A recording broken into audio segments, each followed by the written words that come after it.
तो दोस्तों मैं हूँ आज मैनाल पर। जोगड़िया माता जाते जाते रास्ते में मैनाल का झरना पड़ता है। मैनाल से लगभग 7 किलोमीटर की दूरी पर जोगड़िया माता मंदिर स्थित है और आज मैं रास्ते में जाते जाते आपको मैनाल का झरना दिखाने वाला हूँ। तो आइए चलते हैं मैनाल के झरने की तरफ, जो कि पूरे राजस्थान का जाना माना सबसे बड़ा झरना है। बारिश के समय जब ये झरना चलता है तब इसकी सुंदरता जो है वो देखते ही बनती है और लोग काफ़ी दूर दूर से इसे देखने के लिए यहाँ पर आते हैं। तो चलते हैं मैनाल के झरने की तरफ। कैसा दिखता है मैनाल का झरना, हमारे राजस्थान का एक बहुमूल्य हीरा।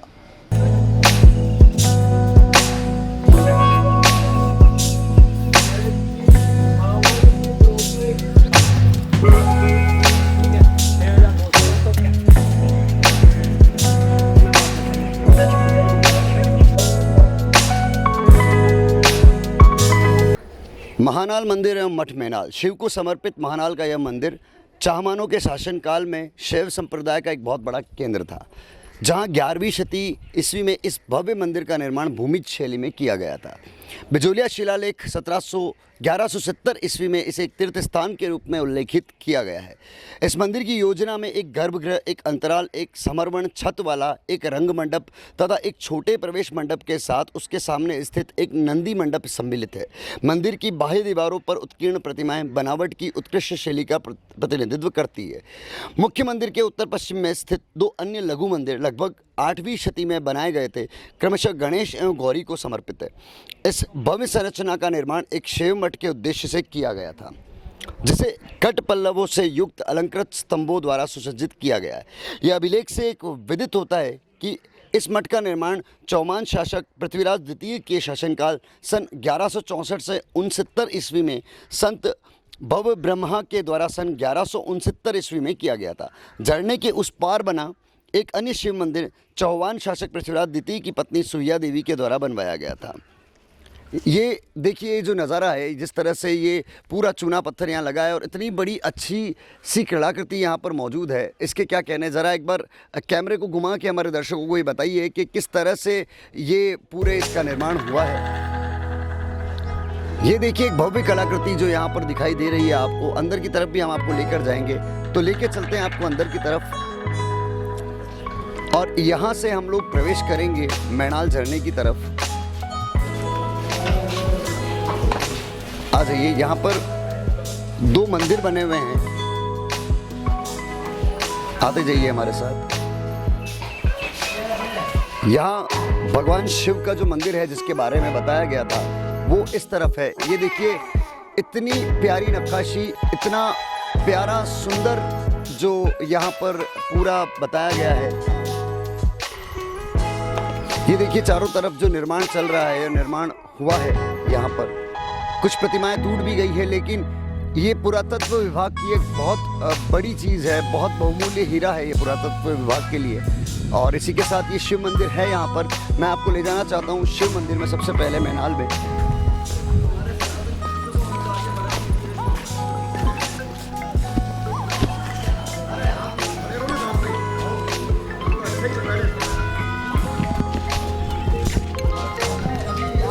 ये देखिए आज हम आपको दिखाना चाहते हैं कि जो भोलेनाथ का मंदिर है यहाँ मैनाल में, वहाँ पर जो नंदी जी की प्रतिमा बनी हुई है, भगवान नंदी की, वो कितनी विशाल है। और मतलब क्या कहने इस प्रतिमा के। पुरातत्व विभाग जब इन पर काम करता है तो बहुत ही खूबसूरती से काम करता है। किस तरह से उन्होंने आज दिन तक इस प्रतिमा को संजोए रख रखा है और कितने समय से ये प्रतिमा यहाँ पर स्थापित है। और देखिए आज भी इसको बहुमूल्य तरीके से पुरातत्व विभाग ने संभाल के रखा है। एक बार नज़र डालिए इसके ऊपर, हमारे भगवान नंदी।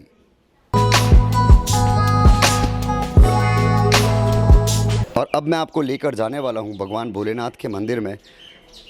और श्रावण मास जो चालू हुआ है और इस श्रावण मास के पावन मौके पर हमें बहुत ही हम खुशनसीब हैं कि हमें मौका मिला है कि हम भोलेनाथ जी के दर्शन करने यहाँ पर आए हैं। और ये देखिए महाकाल मैनाल झरने का जो भोलेनाथ जी का मंदिर है, वो देखिए किस हद तक मतलब एक शिलालेख और जिस तरह से काम किए गए हैं यहाँ पर, उसका क्या कहना है।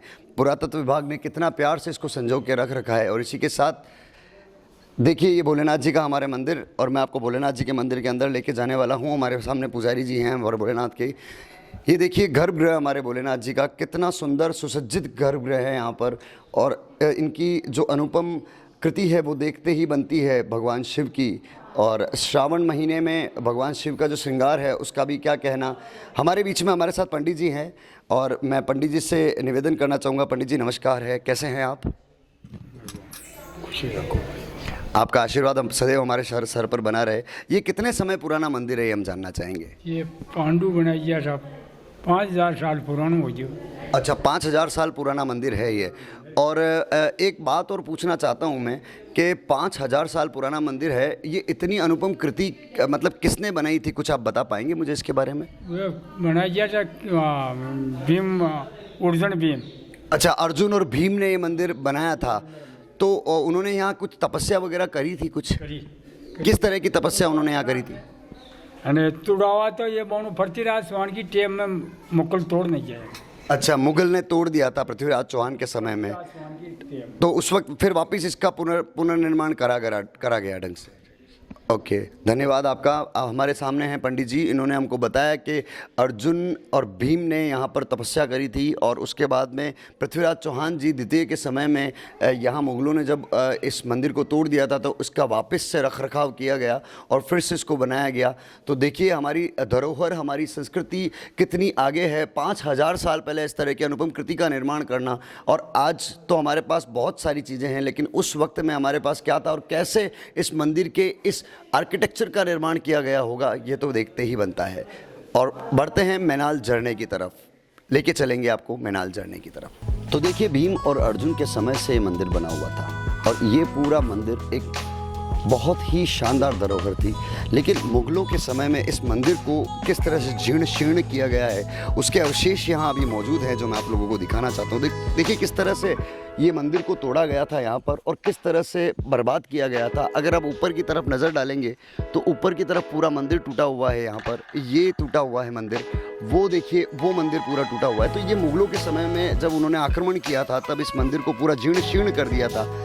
आइए हमारे बीच में मंदिर मंडल से कोई मौजूद हैं, उनसे जानते हैं इस मंदिर की जो एक्चुअल स्थिति है उसके बारे में। सर नमस्कार सर, आपका शुभ नाम? बाबूलाल सर। हमारे बीच में है बाबूलाल जी। तो बाबूलाल जी ये मंदिर किस तरह से, मतलब क्या है इसकी कहानी, क्या है वो जानना चाहूँगा। जैसे जो ये राजा का बनाया हुआ सब, जैसे बताते हैं जो कोई बूंदी के हाड़ा राजपूत थे उनने इसको बनवाया हुआ है। और जैसे अपने जो बताते हैं जो यहाँ जोगने माता के पास एक वो मावदागढ़ था साहब, वहाँ का वो राजा था जो उसके पूरे खोड़ हो चुकी थी। अच्छा। खोड़ होने से वो राजा क्या हुआ, प्रजा नफरत करने लग गई उससे। अच्छा। तो वो राजा साधु बन के यहाँ आके रहने लग गया। अच्छा। यहाँ आके रहने से उसके जो भगवान शिव जी का मंदिर था यहाँ सेवा करता था और आपस उसके तो भगवान ने चाहा उसकी पूरी शरीर के कोड़ खत्म हो गई। यहाँ पास में एक भैरू कुंड है, अब थोड़ा से दूर, वहाँ नहाता धोता था। वहाँ वो जो भैरू जी का शिव जी का स्थान भी है, वहाँ भी वो भैरू कुंड के अंदर नहाता धोता था। तो धीरे धीरे उसकी पूरी खोड़ खत्म हो गई। खोड़ खत्म होने के ऊपर जैसे धीरे धीरे भगवान की कृपा हो गई, जो आपस यहाँ जो जैसे मेल आपस उसकी प्रजा वगैरह सब बन चुकी थी। यहाँ आप यहाँ का राजा बन गया।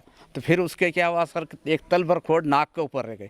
तो प्रजा ने सबने बोला भगवान के इतने भोले भगत हो आप भोलेनाथ के, तो एक तल भर खोड़ आपके ऊपर नाक के ऊपर कैसे? तो इसके लिए फिर आप उसने भगवान से प्रार्थना की कि भगवान तेने ये क्या किया कि तो मेरे पूरे शरीर पर कोट थी, उसी टाइम तू मेरे को मौत देता था अच्छा रहता। अब तल भर तेने कोट मेरे नाक पर रख ली, ये भी मेरे को जो भद्दा लग रहा। तो फिर भगवान ने बोला यहाँ से 18 किलोमीटर तिलिस्मा महादेव का मंदिर है, वहाँ जाके वो नहाया। वहाँ जाने के बाद वो उसकी कोट खत्म हुई। जब से वो तिलिस्मा महादेव का मंदिर का नाम पड़ा हुआ। जैसे सोचो तो तिलिस्मा महादेव की यहीं से उधाम गई भी साहब। अच्छा, तिलिस्मा महादेव। सर आप भी यहाँ पधार जाइए सर। आपका शुभ नाम? सर सिक्योरिटी है आप यहाँ की, आपका शुभ नाम क्या है सर? मांगीलाल शर्मा। सर क्या मतलब आप क्या बताना चाह रहे थे तिलिस्मा महादेव के बारे में? वो तिल का बता रहे थे ना सर, वो तिल रह गया था, वो वहाँ ख़त्म हुआ जो फिर वो तिलिस्मा महादेव नाम पड़ा हुआ। तो यहाँ देखिए हमारे जो देव मंदिर हैं वो इतने तिलिस्मी हैं कि एक राजा जिसको कोढ़ था उसने सेवा करी, एक कुंड में स्नान किया और एक रत्ती भर कोढ़ जब रह गया था तो प्रजा ने उसको अवॉइड कर दिया, मतलब अपने आप से दूर कर दिया। कहा कि इतना सा तिल क्यों भोले के इतने बड़े भक्त हो। तो भोले ने कहा कि आप जाइए वहाँ पर तिलिस्मा महादेव उस कुंड में स्नान कीजिए तो आपका कोढ़ पूरी तरह से खत्म हो जाएगा। और जब राजा ने वहाँ उस मंदिर में उस कुंड में स्नान किया तो उनका पूरा कोड खत्म हो गया और इसी से उस मंदिर का नाम पड़ा तिलिस्मा महादेव, जिसको भी हम बहुत जल्द एक्सप्लोर करेंगे आप लोगों के सामने। फ़िलहाल आज हम हैं यहाँ मैनाल पर। और सर आपका धन्यवाद, आपने ये जो हमें कहानी बताई, बहुत ही अनुपम कहानी है हमारे इतिहास की। और बढ़ते हैं अब मैनाल झरने की तरफ। तो चलिए मैं आपको दिखाता हूँ वो झरना जिसको देखने देश भर से लोग यहाँ पर आते हैं, और राजस्थान का एक बहुमूल्य हीरा जिसने राजस्थान के पर्यटन में अपना एक बहुत बड़ा नाम कर रखा है। चलते हैं मैनाल झरने की तरफ, आइए मेरे साथ।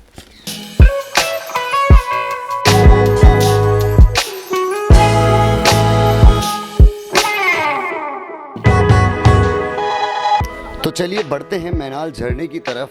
ये देखिए एक अनुपम छटा यहाँ पर है मैनाल झरने की, और आइए मेरे साथ मैनाल के झरने की अनुपम छटा देखने के लिए। ये देखिए ये जो झरना है ये राजस्थान का सुप्रसिद्ध झरना है, और इस झरने में आप यूँ सोच लीजिए कि लाखों लोग यहाँ पे हर साल बारिश के समय में आते हैं और नहाने आते हैं। और ये उस छोर पर जो ये झरना बना हुआ है, ये एक सबसे अनुपम झरना है मैनाल का। आइए मैं आपको मैनाल को पास से दिखाता हूँ। ये देखिए छोटी छोटी सीढ़ियाँ यहाँ बनी हुई है, और इन सीढ़ियों के साथ में मैनाल का जो झरना है वो मैं आपको दिखाने वाला हूँ। ये देखिए वो विश्व प्रसिद्ध झरना जिसे देखने देश भर से, देश विदेश से लोग यहाँ पर आते हैं। ये काफ़ी बड़ा झरना है, और जिस तरह से ये अनुपम तरीके से बना है, ये प्राकृतिक झरना है। इसके बारे में आपको यही बताना चाहूँगा। ये देखिए आप, जिस तरह से ये प्यारा मनोरम वादियों में ये झरना बसा हुआ है, इसको देखते ही, इसकी छटा देखते ही बनती है। ये देखिए मैनाल का झरना, और जब ये झरना पूरी तरह से चलता है तब लोग बहुत ही बहुतायत में यहाँ पर भीड़ होती है। और मैं आपको ये ज़रूर बता दूं कि इस झरने पे मैंने एक वक्त में 5 लाख से 3 लाख लोग देखे हुए हैं, और ये बहुत ही बड़ा झरना है। आपसे मैं निवेदन करना चाहता हूँ, अगर आप झरना कोई देखना चाहते हैं, हम लोग देश विदेश के झरने देखते हैं, लेकिन हमारे हिंदुस्तान में इस तरह के झरने मौजूद हैं। ये देखिए एक बार मैनाल के झरने की ज़रा आप देखिए, ये किसी अंतर्राष्ट्रीय झरने से कम नहीं है।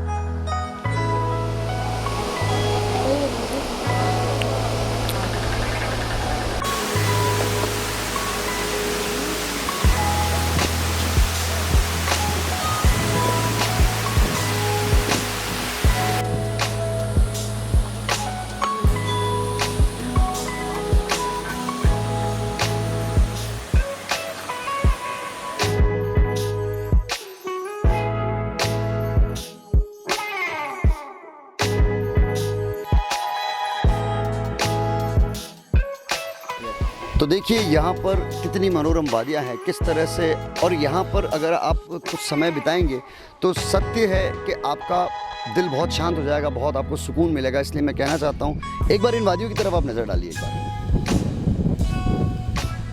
इस मनोरम दृश्य का कोई भी मुकाबला नहीं है। इस तरह के दृश्य भारत में अमूमन पाए जाते हैं। जो लोग आउट ऑफ इंडिया टूर करने जाते हैं उन्हें मैं कहना चाहता हूं कि एक बार इन मनोरम वादियों में भी आकर देखिए। ये हमारा राजस्थान है जो आप लोगों के लिए इस तरह की मनोरम वादियां लेकर बैठा है और आप लोगों के आने का इंतज़ार कर रहा है। तो पधारो हमारे देश और एक बार राजस्थान को विज़िट ज़रूर करें। क्यों? क्योंकि अगर आप इस तरह की मनोरम वादियाँ जो अंतर्राष्ट्रीय स्तर की वादियाँ हैं, एक बार ज़रा वापस एक बार नज़र डलवाइए एक बार हमारी जनता की। आप जो भी आप लोग देख रहे हैं वो एक बार देखिए इन वादियों को, किस तरह से ये अपने अंदर एक शांत वातावरण बटोरे हुई है और किस तरह से आपके दिल को सुकून पहुंचाती है। बाहर जाने की ज़रूरत नहीं है, हमारे देश में भी बहुत सी चीज़ें ऐसी मौजूद हैं जो आप लोगों के लिए बहुत अनुपम है।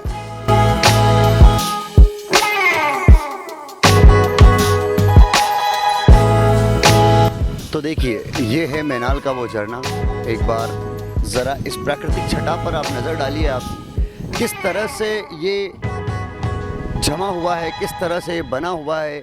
और सबसे बड़ी बात, अद्भुत बात कि ये प्राकृतिक तौर पर बना हुआ है। तो मैं आप लोगों को ये दिखाना चाहता हूँ कि किस तरह से प्रकृति अपनी चीज़ों को बनाती है और किस तरह से ये मैनेजमेंट होता है। देखिए हर एक पत्थर अपनी जगह बहुत व्यवस्थित तरीके से लगा है और हर एक पत्थर का अपना एक काम है यहाँ पर।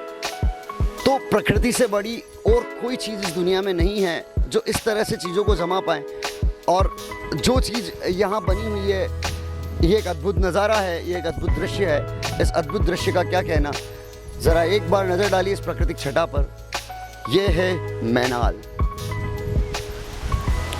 और इस झरने की सबसे बड़ी बात कि ये राजस्थान का ही नहीं, देश भर के बड़े झरनों में से एक है, जिसकी शोभा जो है वो देखते ही बनती है।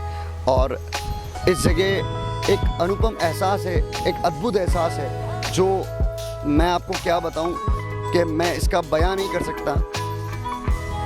एक बार नीचे की तरफ नज़र डालिए आप, कितना अनुपम दृश्य है।